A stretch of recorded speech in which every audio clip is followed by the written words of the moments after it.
After an Illinois child was thrown from a carnival ride and flown to a hospital last week, Cullerton Investigates is taking a closer look at the lengths the Ozark Empire Fair goes to in order to make sure riders are safe. Before the gates opened last week, inspection reports found a variety of issues with some of the 30 rides. By following the proper inspection protocol, issues with loose bolts, missing seat belts, and brakes were caught before riders hopped on. Investigative reporter Lauren Barnes explains what 2 rounds of inspections found. Yeah, you guys, those 2 types of inspections include annual third-party inspections, which are required to receive an operating permit here in Missouri. And then there's Missouri's Amusement Ride Safety Division spot inspections. Those are typically surprises, and those were performed primarily during fair setup last week.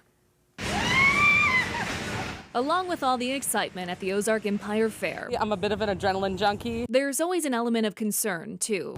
Kind of nervous. The fear factor is greater for some than others. I'm just happy that it was inspected. You know, as a mom, it makes me super nervous, but I think that just going forward, you just have to, just be cautious, and surely they've been inspected and fixed. Cassandra Nichols, whose kids were showing sheep and pigs, is right about that.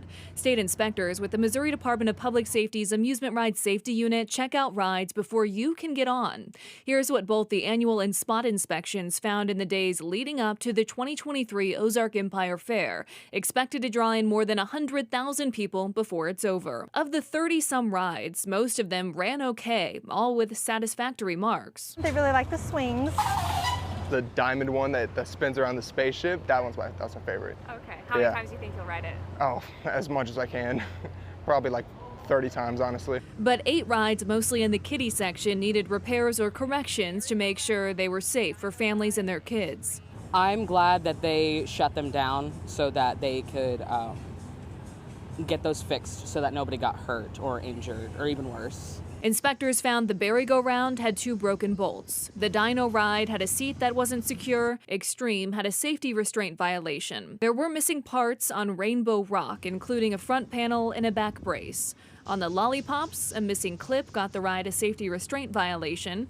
Himalaya had 2 seatbelt violations. The mini Himalaya ride was flagged for a blocking issue. Block brakes are used to prevent cars from hitting one another. And the Harlow's Happy Dragon ride was originally positioned too close to the fence on the backside.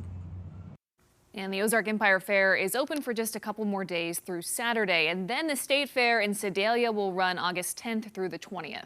So we know these inspections here in Springfield happen at least on a yearly basis. Is it a similar process at the State Fair? It is really similar, and then because the state runs it, they go even another step further, adding to the annual and spot inspections for the rides at the State Fair. Another inspection company will be on site for that 10-day period to do pop-up inspections as they're needed. All right, thank you, Lauren.